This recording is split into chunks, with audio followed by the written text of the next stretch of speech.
Danas ćemo govoriti o srčanom i moždanom udaru. Koji je glavni razlog da ćete dobiti srčani i moždani udar? Koji su glavni uzroci da se to događa? Isto tako ćemo govoriti o prirodnim načinima sprečavanja srčanog i moždanog udara. Morate jako biti svjesni, moji dragi gledatelji, da su ovo vodeći uzroci smrti u svijetu i da ne budete, ajmo reći, ignorirati potpunosti ovu situaciju, jer je jako lako i veliki broj osoba umire u jako kratkom vremenskom periodu upravo od ovih bolesti. Srčani i moždani udar spadaju među glavne uzroke smrti diljem svijeta i često su povezani sa nakupljanjem kolesterola, stvaranjem plaka i kalcifikacijom arterija. Međutim, naše razumijevanje je nepotpuno. Naime, u stvarnosti krvni ugrušci, a ne plakovi ili nakupljanje kalcija, uzrokuje više od 80% srčanih i moždanih udara. Pravi uzrok srčanih i moždanih udara su krvni ugrušci. Srčani i moždani udar nastaje kada krvni ugrušak spriječi protok krvi bogate kisikom prema vitalnim organima poput srca ili mozga. Iako nakupljanje plaka može ograničiti arterije, obično se to iznenada stvaranje događa katastrofalne i uzrokuje katastrofalne zdravstvene probleme. Ugrušci se formiraju često u samo 5 sekundi i odgovorni su za većinu srčanih i moždanih udara. Za razliku od spore akumulacije plaka, zgrušavanje krvi je hitna reakcija tijela na popravak oštećene arterije.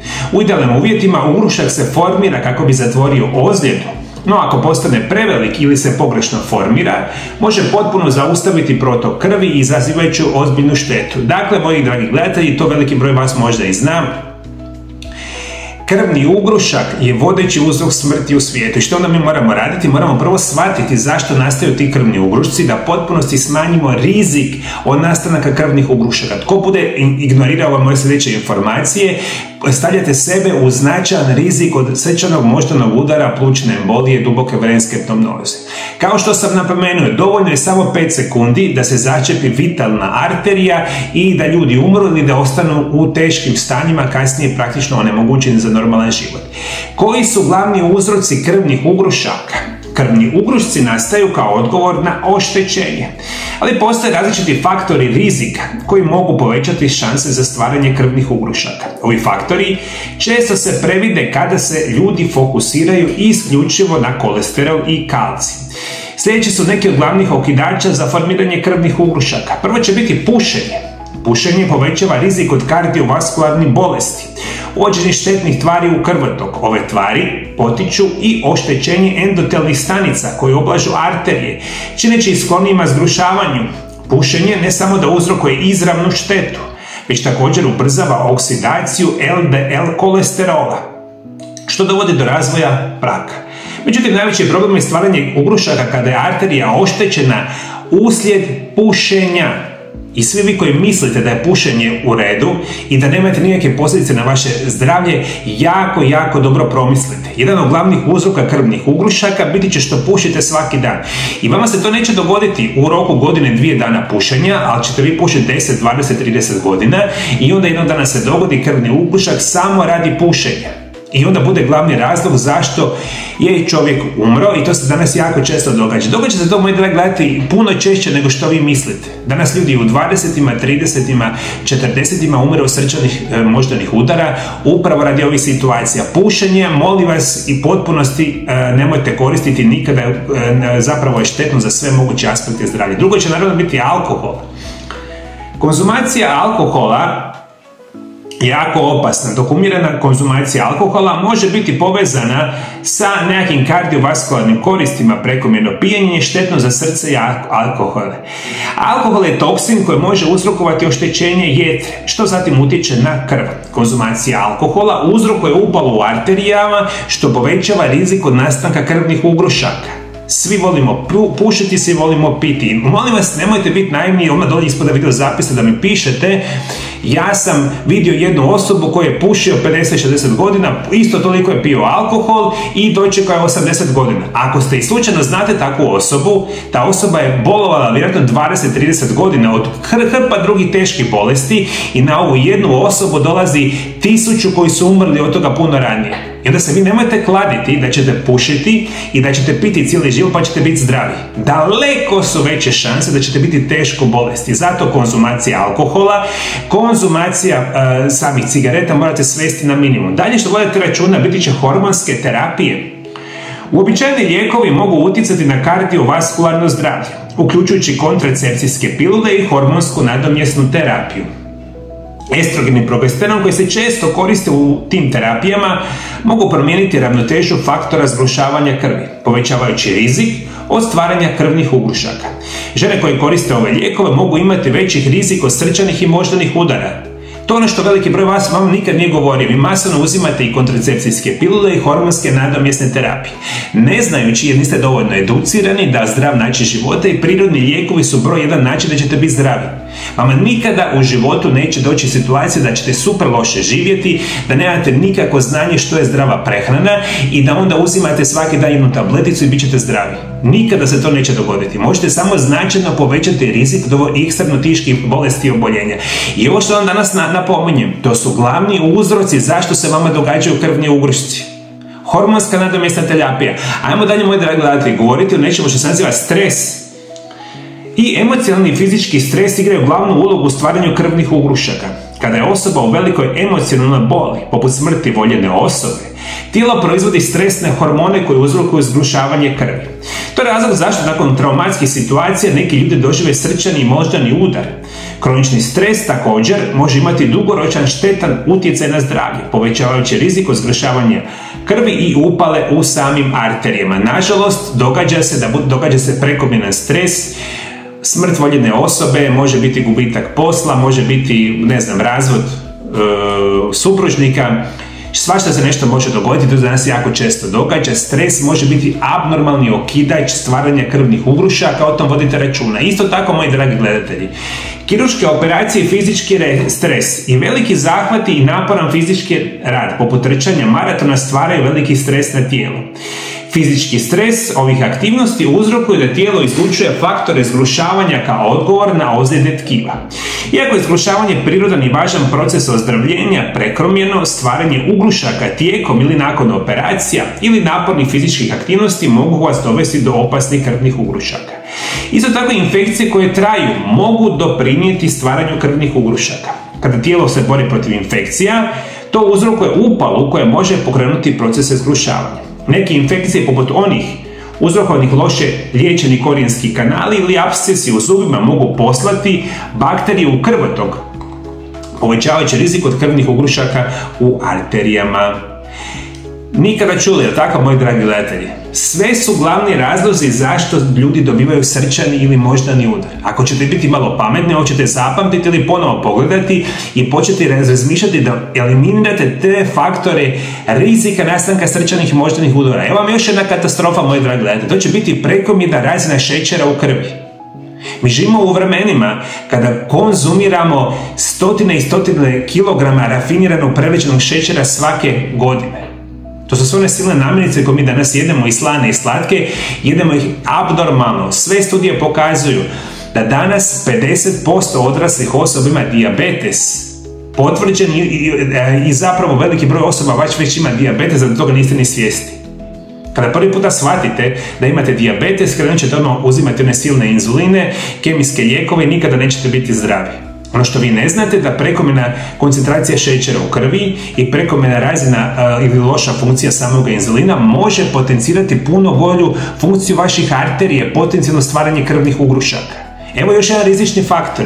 Isto ću vam reći da prekomjeran kalcij u arterijama može biti velika opasnost. Iako je kalcij nužan za zdravlje, višak kalcija u arterijama može biti itekako šteta. Neka istraživanja pokazuju da žene nakon menopauze koje koriste visoke doze kalcijevih dodataka za održavanje kostiju imaju veći rizik od razvoja krvnih ugrušaka u arterijama. Kalcij je ključan u više od 15 faktora zgrušavanja, a njegov višak može uzrokovati kalcifikaciju arterija strenja, što povećava rizik od krvnih ugrušaka. Jadni mi, jel tako, moji dragi gledatelji, ništa od ovoga ne znamo. I ono što se danas događa, nikada više u povijesti nije bilo bolesnih osoba i nikada više u povijesti nisu ljudi umrli srčanog moždanog udara. To je samo radi toga što ove informacije ne znamo. I normalno kada ništa ne znamo, onda mi pušimo i pijemo i jedemo lošu hranu, u kroničnom smo nedostatku bitnih tih nutrijenata i sve to kada se okrene, čovjek od 40 godina umre u roku sekunde. A šta mi tu možemo, dragi gledatelji, napraviti? Evo vam nekoliko mojih jako bitnih informacija. Kako bi spriječili srčane udare i moždane udare, potrebno je smanjiti čimbenike koji ih uzrokuju. Srećom, ljudi mogu poduzeti mnoge korake da bi smanjili ovaj rizik. Ove strategije naglašavaju promjene u načinu života, poboljšanje u prehrani i dodatke prehrani. Moja prva preporuka će biti vitamin K2. Ovaj vitamin je nužan za regulaciju kalcija u tijelu. Vitamin K2 pomaže usmjeriti kalcij u kosti, sprječavajući da se nakuplja u mekim tkivima poput arterija. Namirnice bogate vitaminom K2 uključuju mliječne proizvode, maslac i mesne namirnice. A suprotno uvriježenom mišljenju, imate jako puno namirnica koje imaju u sebi kalcije, to sam puno puta rekao na ovom kanalu, ćete uzimati visoko kvalitetne dodatke prehrane K2. Vitamin K2 će vam jako biti potreban da spriječite da kalcij ne ulazi u arterije i krvne žile. Da ide u kosti, može? K2. Isto tako će vam, dragi gledatelji, trebati vitamin D. Vitamin D ima protuupalna svojstva i ključan je za održavanje zdravih arterija. Djeluje zajedno sa vitaminom K2 kako bi kontrolirao razinu kalcija i smanjio upal u krvnim žilama. Vitamin D također je neophodan za dobro zdravlje srca. Dovoljna izloženost suncu i suplementacija vitamina D mogu značajno smanjiti rizik od kardiovaskularnih bolesti i krvnih ugrušaka. Evo, moji dragi gledatelji, vitamin D vam treba, 90% osoba ima kroničan nedostatak vitamina D. Vitamin D, samo trebate 20, 30, 40 minuta dnevno otići na sunce kada je god moguće i upiti putem sunčeve svjetlosti i UV zraka vitamin D na kožu, on će se tu apsorbirati i tu ćete biti na dobroj situaciji. K2, vitamin D i uz sve to obavezno treba magnezij. Vam vitamin D nikada u tijelu ne radi adekvatno dok nemate magnezij. Ali zapamtite ovo, moji dragi gledatelji. Sada da upijete 10.000 internacionalnih jedinica vitamina D u sunce, on se u vašem tijelu neće u toliko pretvoriti dok god nemate magnezija. Specijalno uzimajte hranu kao i uvijek, što najčešće nećete, ali možete kupiti nešto što se naziva magnezijev glicinat. K2, vitamin D, magnezijev glicinat. Značajno smanjujemo rizik od krvnih ugrušaka. Isto tako, povećanje je razlike dušikovog oksida. Dušikov oksid otpušta krvne žile i poboljšava protok krvi, smanjujući rizik od krvnih ugrušaka. Nekoliko prirodnih pristupa može povećati razinu dušikovog oksida u tijelu. Vitamin D i L-arginin, aminokiseline koje se nalaze u mesu i jetri, pokazale su se korisnima u poticanju sinteze dušikovog oksida. Redovita izloženost suncu također je prirodan način povećavanja razine dušikovog oksida u tijelu. Omega-3 masne kiseline i polifenoli. Masna kiselina, lanene sjemenke i roščasti plodovi bogati su omega-3 masnim kiselinama koji imaju prirodna svojstva razređivanja krvi. Ove zdrave masti pomažu u smanjenju upala arterije i povećanju općeg zdravlja srca. Slično, polifenoli prisutni u voću, povrću i začinskom bilju poboljšavaju protok krvi i smanjuju rizik od zgrušavanja. Imamo omega-3, možemo ih konzumirati izvanredna situacija. Postoje vam, moji dragi gledatelji, nekoliko izvanredno dobrih načina ili režima prehrane. 3 su moje omiljene, jedan je Isprekidani post o kojima sam napisao knjigu, imate nešto što se naziva mediteranska dijeta, imate nešto što se naziva ketogene dijete. Vi kada ove režime prehrane naučite pravilno prakticirati, na potpuno minimum smanjujete ne srčane i moždane udare, nego praktično bilo koju bolest modernog čovjeka. Specijalno ću vam preporučiti Isprekidani post i mediteransku dijetu koji su savršeni. Kako se oni prakticiraju, kupite knjige, naučite kako se prakticiraju ovi režimi prehrane, pa ćete onda znati smanjiti rizik od najgorih bolesti modernog čovjeka i vama i vašoj obitelji. Isto tako ću vam preporučiti redovitu tjelesnu aktivnost. Osobito umjerena tjelovježba poput hodanja, plivanja ili biciklizma poboljšava zdravlje srca i smanjuje upal. Tjelovježba poboljšava cirkulaciju, čineći krv manje sklonom zgrušavanju. Međutim, važno je prioritizirati redovitu vježbu nad akutnim fizičkim stresom koja može imati suprotan učinak. Češnjak i luk imaju prirodna antikoagulantna svojstva koje pomaže u sprječavanju krvnih ugrušaka, a ovi jednostavni sastojci iz kuhinje lako se mogu uključiti u svakodnevno promicanje vašega zdravlja. Danas postoji stotine i stotine prirodnih lijekova koji mogu smanjiti rizik od krvnih ugrušaka. Ja sam puno puta pričao na mome kanalu. Ali današnja emisija je upravo bila navođenja da shvatite da su krvni ugrušci broj 1 uzrok smrti u svijetu, koji su vam glavni uzroci i koji su vam strategije prirodnog sprečavanja rizika od krvnih ugrušaka. Srčani moždani udari ostaju među najčešćim zdravstvenim prijetnjama diljem svijeta, ali veće razumijevanje njihovih temeljnih uzroka može dramatično smanjiti rizik od ovih fatalnih događanja. Umjesto da se usmjerimo koncentrirano na samo kolesterol i kalcij, ključno je prepoznati značaj krvnih ugrušaka u tim poremećajima. Osobe mogu dramatično smanjiti svoje šanse za srčani moždani udar zdravim načinom života, promjenama u prehrani i korištenjem dodataka prehrani.